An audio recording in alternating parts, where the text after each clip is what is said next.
Hey everyone, it's Jennifer. Welcome to this week's Talk to Me Tuesday for May 19th, 2009. Last week's was really good. Got some awesome responses. I loved seeing everyone's projects and little things they've been working on and all your crafty goodness. This week, I'm going to show you a couple of things. First, I'm going to show you the t-shirt that my sister gave me for my birthday last year. She made this awesome t-shirt that I'm wearing, which you can see says Twilight. And she tie-dyed it, and the apple and Twilight are made with a wax resist like you would do in batiks. And I thought that was really awesome. So this is actually one of my favorite shirts. It's really comfortable. But when she gave it to me, it was too big for me. So what I did was I did one of my favorite t-shirt reconstructions, which I like to call she-shirt. So I took a regular t-shirt that was too big for me and made it the size of one of my favorite commercially bought t-shirts. So I'll actually put a link to that tutorial because I have a tutorial for it, and I bring up the sleeves, I make them shorter, and then I bring in the sides so that it's more form-fitting, but it's still really long like a regular t-shirt, and so it fits more comfortably and I don't have to roll up the sleeves or anything like that. So it's a really cool, easy tutorial. It actually doesn't take more than maybe, if you're experienced, it probably takes 20-25 minutes, and it might take a beginner an hour, and you can even do it with just a needle and thread. You don't even need a sewing machine. So the next thing I'm going to show you was a surprise I got in the mail from my friend MK, also known as the Stitch Witch. She's the one that does the awesome machine embroidery, but she also makes all kinds of other cool things. So she sent me this really awesome apron that has, you see it's got spools of thread on it, and it has pockets here and a pocket here, and it's really cute, very slimming, gives you a little waist accent, and it will be great to put my scissors and my rotary cutter and stuff in when I'm teaching my paper piecing class, so that'll be really awesome.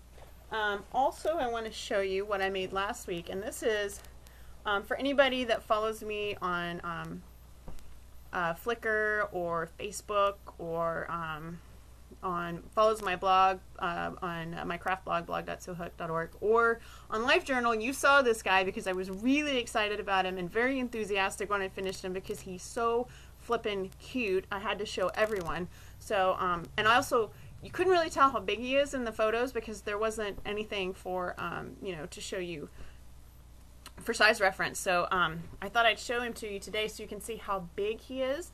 This is Turkle, my turtle, and he's huge. I made him out of leftover quilted pieces. So you know, if you strip piece a quilt, you always end up with little bits and pieces on the end left over, where you know you've squared up and you've got, you know, 2 or 3 inches that are stitched together, but they're not big enough for your quilt. So his back is all quilted, different pieces. And what I did was I took, I cut the pattern pieces out of muslin, and then I foundation pieced, which is very similar to paper piecing, but there's no pattern. It's how you make a crazy quilt. So you actually stitch onto the fabric, and you just build around making it bigger and bigger until you filled in the whole space. And then I trimmed it up and I used it for that piece. And then all of his parts are different colors. His feet are green on one side and blue on the other, and he's got a polka dotted head, and he's got a little tail that's striped, and he has a purple leopard print belly, which I think is just fantastic. So this is my huge Turkle. And the last thing I'm going to show you, oh, I meant to say, he was made from a vintage butterick pattern that I found in a thrift store. I think I paid maybe $1 or 50 cents for it. All the pieces were there. The instructions were there. It's let me see if I've got it out. It is butterick. It's this butterick pattern. I don't know if this is from the 60s or the 70s. There's no date on the sleeve or the instructions, but it's Colorful Animal Toys butterick 34.19, and I did find it. There was one on eBay last week. I don't know if there is now, but that's this pattern in case you're interested. There's also a mouse, and there's also okay, this is we've got turtle, we got mouse, and then we've got the elephant here. And I didn't put the eyes on the turtle because I thought they were really creepy. So he doesn't have eyes. He's just Turkle with no eyes. Okay, and the last thing I want to show you is a sneak peek of the prize for the challenge that I will be posting tomorrow on HP Paperpiecing, Harry Potter Paperpiecing on LiveJournal.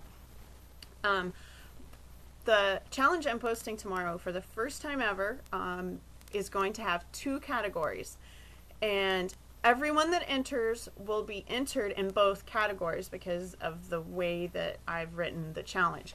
And there are going to be 2 prizes, so theoretically the same person could win both prizes if they win in both categories. This is one prize, and this was also made by the Stitch Witch, MK, and it is a sewhooked tote bag. Isn't that awesome? It's really big. It's awesome. It's hot pink inside. It's big. It's got a nice square bottom so you could put all kinds of stuff in here. It glows in the dark, so that's going to be really cool. So you can see that really good. And that's prize 1. The prize for the other category, it was made by the fabulous lezlishae. She has photos of it in her Flickr. If you don't see it today, you will see it tomorrow because I will post pictures of both of these prizes tomorrow and you get to see what they look like. And I can't wait to post this challenge because it's different from most of the other challenges that I've done. It's similar to one, but I'm being very thematic on this one and I'm really excited about it. And, oh, there's one more thing, really fast, we're getting long, but this is a sneak peek of something I'm working on. If anybody can tell me what that is. It is the design for my son's bedroom door, which happens to be blue. And that's all I'm going to tell you, but if you look really close, you'll know what it is. So we're going to paint his door this summer to look like something really awesome. And that's it for Talk to Me Tuesday. Have your friends respond. If they respond to you, awesome. If they respond to me, awesome. Don't forget to use the response link that's right down here so that all of our videos will be linked together. So if you respond to me, your video will come up under my video. If your friends respond to you, their videos will come up under yours. And that's great. So pimp away. Grab the icon from blog.sewhooked.org under Talk to Me Tuesday and share and talk and show me your beautiful face. I almost forgot. I have one last request that I need to fulfill. Y'all have a great week.